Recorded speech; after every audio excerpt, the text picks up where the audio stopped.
Nesta nova edição do programa em debate do Sem Diplomacia, a temática será Análises de Conjuntura Internacional. Serão 3 programas em sequência, relacionados com um projeto do Instituto de Estudos Econômicos e Internacionais que trata de metodologia de análise de conjuntura, também vinculado ao estudo de certos processos concretos. Começou o ano passado com um curso de extensão que foi ministrado no Instituto de Políticas Públicas e Relações Internacionais da Unesp, e justamente na elaboração do curso nos deparamos com algumas dificuldades importantes e interessantes, que era justamente a dificuldade de ter um acesso à bibliografia diversificada na área de relações internacionais sobre análise de conjuntura. Ou seja, existiam muitos trabalhos que analisavam conjunturas específicas, mas no âmbito metodológico havia uma escassez. E nos colocamos como desafio, a partir do curso, elaborar um livro sobre isso, que está saindo neste momento.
Neste programa, em que temos a presença de Carolina Silva Pedroso e Alfredo Juan Guevara Martínez, que fazem o doutorado no programa Santiago Dantas de Relações Internacionais da Unesp, Unicamp e PUC São Paulo, e que são pesquisadores no IEI, né? Eles vão tratar de uma análise que estão desenvolvendo a partir de um modelo, né, de análise de conjuntura que aplicaram, no caso do capítulo, a situação da Venezuela. Então, o programa de hoje vai ser a discussão da metodologia de análise de conjuntura internacional, partindo do modelo desenvolvido no capítulo dos colegas e como se aplica à Venezuela e, posteriormente, em que medida ele é aplicável a outras situações da América Latina. Agradeço a presença dos dois e eu passo a palavra para Alfredo Juan Guevara Martínez, que nos vai sistematizar como trabalharam esse modelo de análise.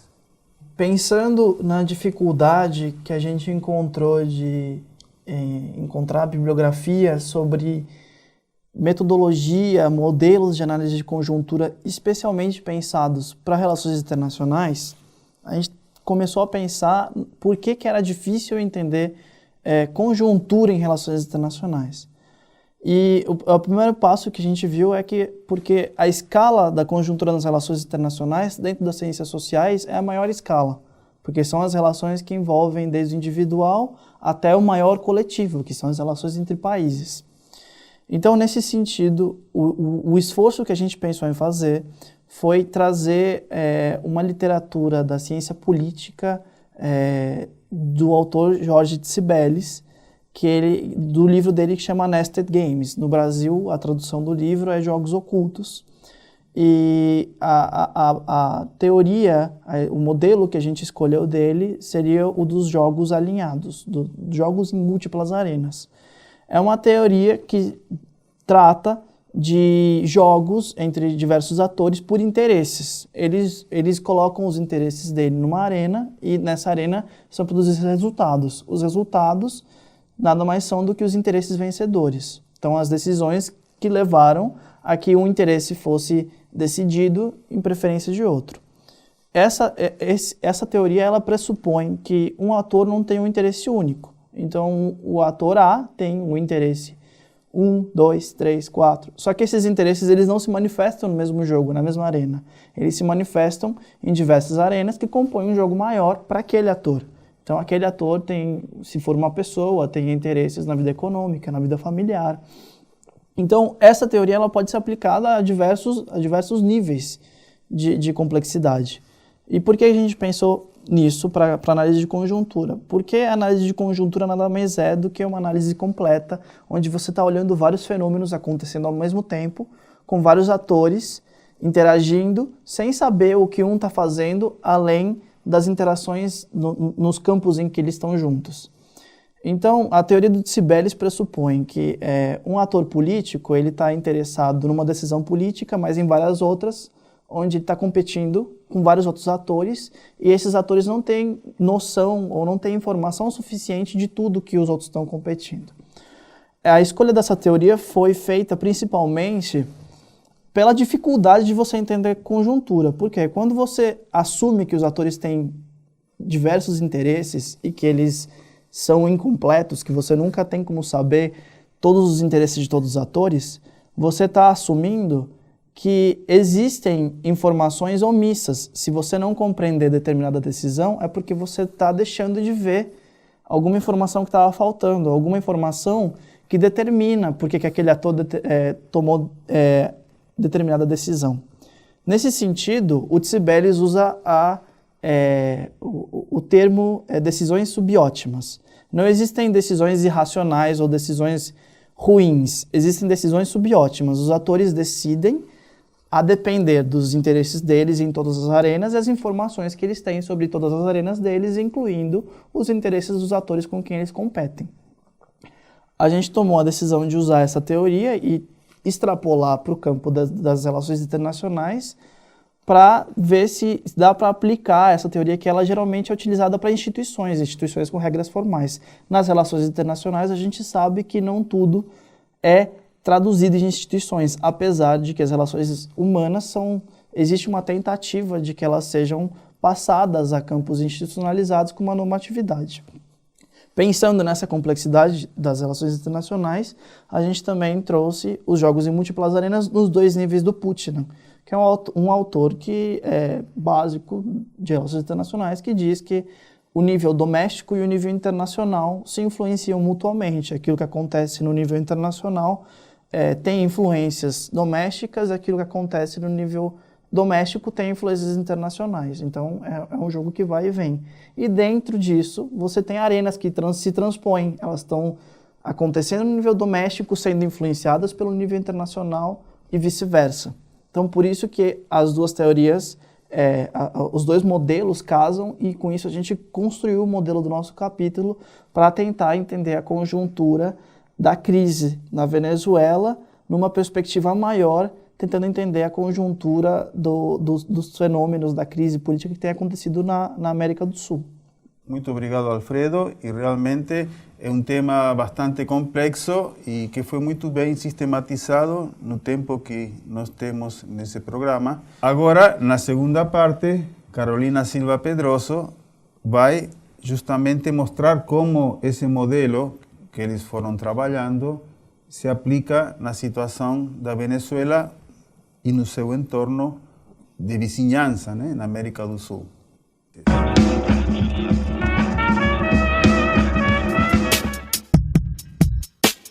O espaço virtual Sem Diplomacia divulga análises e comentários polêmicos sobre eventos internacionais. Ele é uma parceria entre o Instituto de Estudos Econômicos e Internacionais e a Assessoria de Comunicação e Imprensa da Unesp. Suas fontes de referência são jornais, revistas, blogs, sites especializados, ONGs e outros meios em que o posicionamento dispensa o consenso da opinião pública.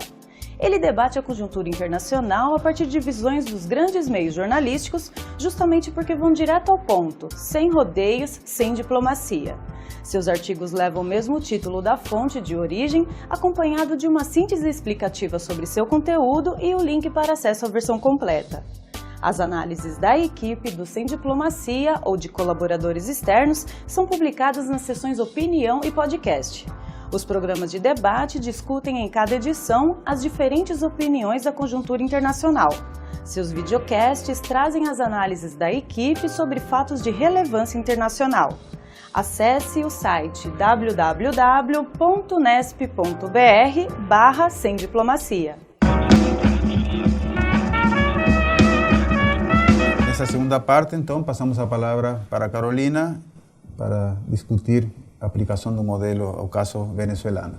Muito obrigado pela sua participação. Eu que agradeço. Na verdade, a gente pensou em utilizar esse modelo para poder compreender um pouco melhor esse cenário de declínio dos governos alinhados mais à ideologia de esquerda, considerados progressistas na América do Sul.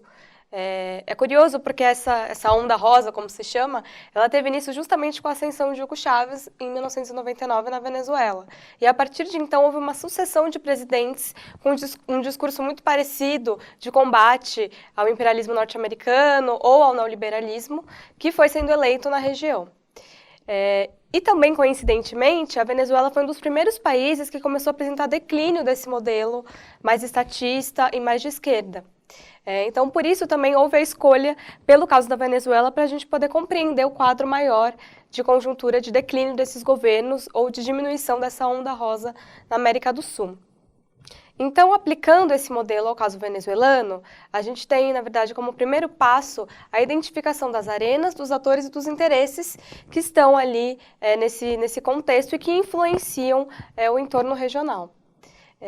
Tendo em vista, então, que o primeiro passo, o primeiro momento em que se fica muito claro a crise na Venezuela são justamente os protestos que acontecem nas ruas em 2014, é importante, então, observar qual é a dinâmica, então, dos atores e dos interesses presentes nessa arena que são as ruas. Existem principalmente grupos anti-governo, anti-chavistas, protestando contra o presidente Maduro, mas esses grupos eles não são homogêneos. Se pode observar uma sociedade civil apartidária, que não é ligada a nenhum movimento, nem pró, nem contra o governo, mas que está insatisfeita com os problemas do país e que sai às ruas para protestar. Mas também há a sociedade civil que está dentro dos partidos políticos de oposição. E esses partidos de oposição também se dividem em basicamente dois grupos. Os grupos mais moderados, que querem mudanças através de instituições e principalmente através da vitória nas eleições, no jogo democrático, mas também existe uma oposição mais radical na Venezuela que tenta forçar a renúncia do presidente Maduro, que é conhecido como Grupo La Salida, que tem grande destaque internacional, na mídia, enfim. Então, a gente observa que esse grupo não é homogêneo. Ao mesmo tempo, os grupos que saem às ruas para defender o governo também não são homogêneos. Existem militantes dos partidos políticos que compõem a base do governo, também existem movimentos sociais que estão dentro dos grupos que são chamados de coletivos bolivarianos, e também tem as pessoas que são simpatizantes ao governo e que não pertencem a nenhum grupo específico ou partido político. Então, nessa primeira arena, que seriam as ruas, a gente já consegue identificar atores diferentes com interesses diferentes, ainda que com algumas convergências ali na luta política. Tendo em vista, então, que os atores são racionais e que a oposição busca conquistar o poder, e aqueles que fazem parte do governo ou defendem o governo querem a sua manutenção no poder, sendo essa a lógica da racionalidade, se percebe que há, então, um choque de objetivos. Essa primeira, então, esse primeiro mapeamento das ruas ajuda a gente a compreender a mudança da composição da Assembleia Nacional que aconteceu nas eleições de dezembro de 2015. Esse descontentamento muito grande que se notou nas ruas do país inteiro, na Venezuela, se refletiu também no resultado das eleições que deu vitória à oposição, que conquistou pela primeira vez, desde a ascensão de Hugo Chávez, a maioria qualificada no parlamento. Esse parlamento também é composto por vários atores e interesses, mesmo existindo duas grandes coalizões partidárias, a coalizão que defende o governo, que é o Gran Polo Patriótico Simón Bolívar, e a coalizão de oposição, que é a Mesa de Unidade Democrática. Dentro dessas coalizões também existem divergências. E é interessante notar esse jogo de poderes, de influência, nesses dois grandes grupos. Da mesma forma, o Executivo Nacional, embora seja dominado pelo chavismo, também apresenta pequenas divergências entre esse grupo maior, né, que defende o governo. Então, no campo da economia, isso fica muito claro quando se observa uma disputa de ideias que inclusive transparece na mídia chavista entre aqueles que defendem uma economia mais estatizada ou aqueles que defendem uma economia mais próxima do marxismo e ainda aqueles que defendem uma interação maior com o setor privado, né, do Estado com o setor privado. Na arena internacional, o executivo, então, composto por várias vertentes, acaba atuando de uma maneira mais homogênea, representando a Venezuela de maneira oficial, mas que, a partir, sobretudo, do governo Maduro, começa a enfrentar uma disputa de espaços com a oposição, principalmente a oposição mais radical, que tenta concorrer com uma diplomacia, digamos, não oficial em órgãos como a OEA, a visita da Maria Corina Machado ao Senado brasileiro, por exemplo, mesmo a Lilian Tintori, que é uma ativista pela liberdade do seu esposo, Leopoldo Lopes, que foi preso em 2014, que percorre o mundo inteiro em busca de apoio à causa dos direitos humanos na Venezuela e que esteve presente na Argentina quando houve a vitória do Maurício Macri. Então, quer dizer, a gente percebe que na arena internacional, o ator principal, que deveria ser o executivo venezuelano, o presidente, começa a encontrar outros atores da arena interna, né, disputando esse espaço que deveria ser, a priori, somente da diplomacia oficial. Então, o que se percebe nesse contexto geral é que a Venezuela, que sempre foi uma protagonista desse ciclo de governos progressistas dessa onda rosa, começa a perder esse protagonismo por conta de questões internas e também por conta de um debilitamento da sua economia que ocorre, em grande parte, devido à queda do preço do petróleo no mercado internacional. Então, são dois movimentos conjuntos que a gente consegue identificar como sendo influenciadores dessa diminuição do ativismo dos governos de esquerda na América do Sul. Muito obrigado, Carolina. E nós tivemos uma visão, a partir da apresentação do modelo e da sua aplicabilidade no caso venezuelano, bem clara e que mostra, na América Latina, uma perspectiva dentro das crises em que aparece mais claramente a identificação dos interesses, dos atores e suas ações. Digo isso porque no âmbito da análise da conjuntura internacional que nós estamos trabalhando no livro, há vários eventos em que essas características não são tão visíveis. Então, há muitos autores que têm dificuldade em identificar estratégias e interesses concretos porque trabalham com a perspectiva das surpresas, né? Por exemplo, eventos que acontecem de forma imprevista. 11 de setembro, claro, não foi imprevisto para quem o organizou e o produziu, mas foi imprevisto para o governo dos Estados Unidos e o mundo, né? A Primavera Árabe, ou indo mais para trás, a queda da União Soviética. Ou seja, eventos que aparecem, que alguns denominam cisnes negros, né? Que aparecem, mudam o cenário e que só podem ser entendidos em retrospectiva.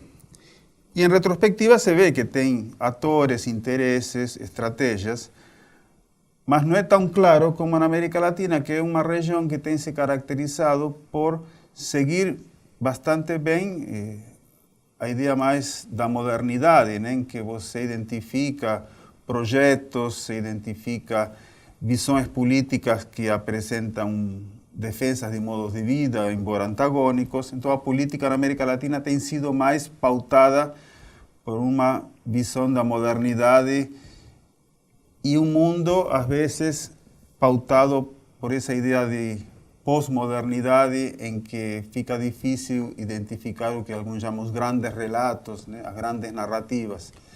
Então, isso vai aparecer no livro, essa contraposição entre diversas perspectivas, mas no caso do que foi colocado por Alfredo e por Carolina, mostra bem a especificidade da nossa região, em que categorias voltadas para identificar atores, interesses e estratégias se apresenta de forma bastante nítida.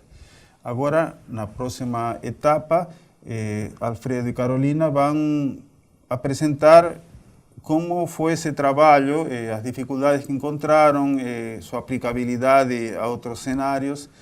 E eu passo então a palavra para Alfredo.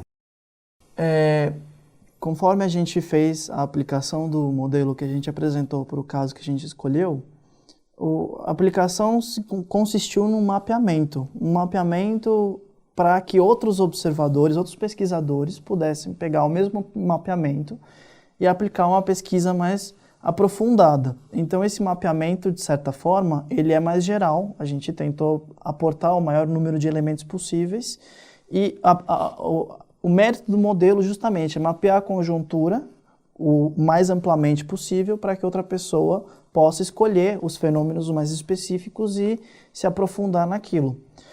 Para que serve o modelo, então? Para você mapear diversas conjunturas ou mapear uma conjuntura e ir aumentando ela para você ir traçando os elementos que você precisa encontrar para entender o fenômeno que você está procurando.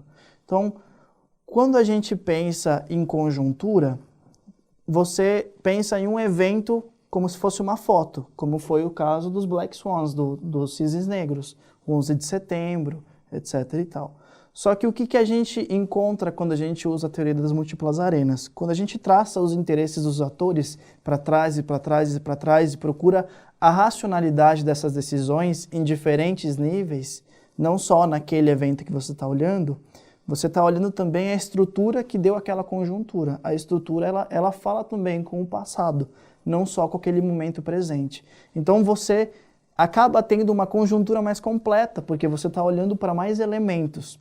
No caso da Venezuela, o que a gente encontrou foi que alguns elementos do ambiente internacional são muito influentes na crise doméstica. A crise doméstica, lógico, teve seus fatores internos, dos interesses, da organização de interesses de atores domésticos, mas ela é muito enaltecida também pela crise do petróleo, pela crise do preço do petróleo, pelo esvaziamento do poder da OPEP de conseguir fazer com que o petróleo fique em alta. Isso mina a capacidade do governo venezuelano de manter o mercado venezuelano bem e causa crise de abastecimento. Essa crise de abastecimento, por sua vez, causa descontentamento da população. Esse descontentamento da população, por sua vez, amplia a legitimidade da oposição em querer destituir o governo.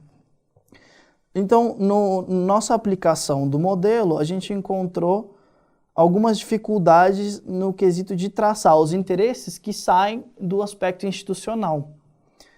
Então, por exemplo, a questão do preço do petróleo, ela é uma conjuntura que vai aquém das arenas normais, das arenas normativas que são previstas pelo Cibeles, porque são arenas que são muito além das arenas domésticas da Venezuela e além das arenas institucionais, por exemplo, da OPEP. É o mercado internacional. O que o modelo traz, na verdade, é você conseguir identificar quais são os links que estão faltando. Então, quando a gente identifica que o preço do petróleo e o mercado internacional está influenciando muito a crise doméstica venezuelana, a gente consegue apontar o caminho para um outro pesquisador para ele buscar nesse mercado internacional, nessa crise do petróleo, alguns outros elementos que talvez conversem mais com o objeto de pesquisa dele. Então, o ponto positivo do modelo que a gente desenvolveu é que ele é um modelo que pressupõe a própria dificuldade dele de você mapear as infinitas variáveis que as ciências sociais trazem.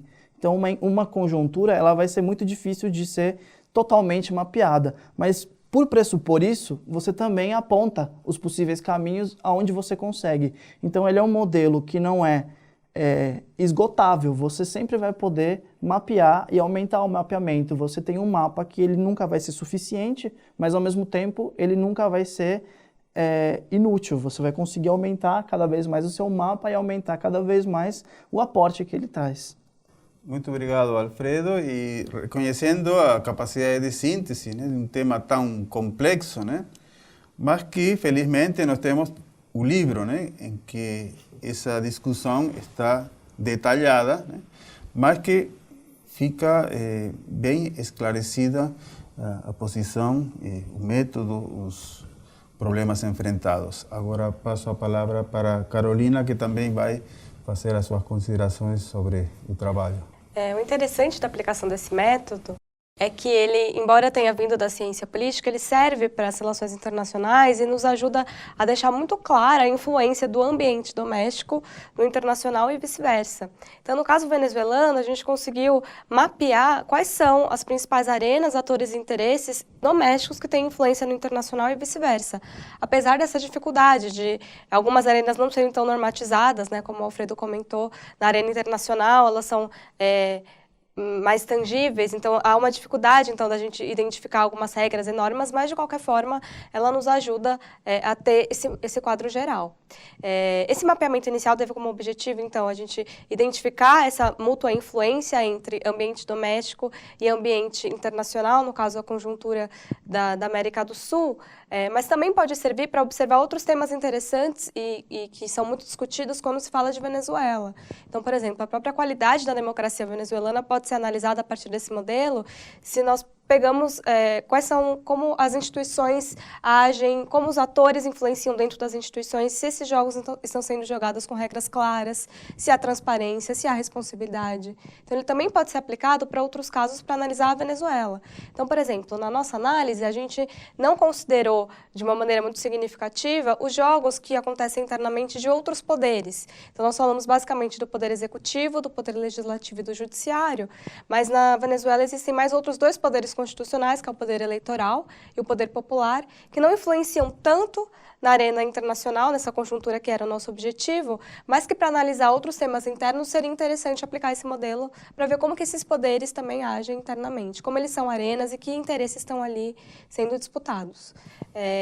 No caso específico da conjuntura sul-americana, esse modelo também pode ser aplicado para outros atores chaves nesse processo. Então, a Venezuela é considerada um ator relevante porque foi o país que deu início a esse ciclo e que também começa a demonstrar que o ciclo está perdendo força com o declínio do chavismo, mas, por exemplo, o Brasil e a Argentina também são países em que esse modelo pode ser aplicado e pode trazer ainda mais complexidade, né, para esse quadro, que ele é muito extenso, né? A gente fez um recorte muito específico, mas outros recortes podem ser feitos também.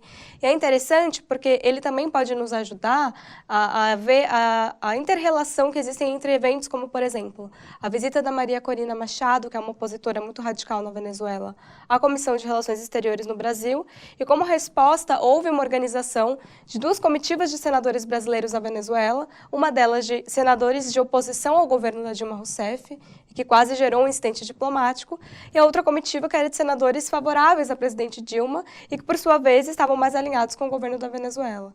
Então, a gente consegue visualizar toda essa dinâmica regional, né? Mesmo a influência da Lilian Tintori sobre o pensamento do Maurício Macri, do novo presidente da Argentina, em relação à Venezuela, e até levantar a possibilidade de questionar a presença desse país no Mercosul. Então, a gente consegue visualizar todas essas dinâmicas regionais a partir desse modelo também, ampliando, então, um recorte que inicialmente foi mais específico, mas que pode ser ampliado também. Muito obrigado, Carolina. E fechando o programa, então, quedou bem claro, né, uma das vertentes que no livro de análise de conjuntura internacional estamos colocando, aquela que pretende dar conta dos atores, dos interesses em metodologias que permitam tratar do doméstico e do internacional e como essas arenas se interrelacionam. Há outras dimensões que aparecem nas análises que trabalham um pouco com a ideia do acontecimento, né? Daquilo que outros chamam cisne negro, o evento, uma situação que de repente se coloca e que muda o cenário, né? Um caso típico, se nós vamos analisar retrospectivamente a crise brasileira, de legitimidade do governo, mas também de muitos atores políticos em cargos de gestão, executivos, né, municipais, estaduais, foram as chamadas jornadas de junho de 2013, onde de repente o governo de Dilma Rousseff estava no máximo da sua aprovação, mais do que nos melhores momentos de Fernando Henrique Cardoso e Lula. Havia uma tranquilidade por exemplo, o índice de felicidade humana, medido por vários institutos internacionais, mostrava o Brasil com um dos maiores índices de felicidade humana.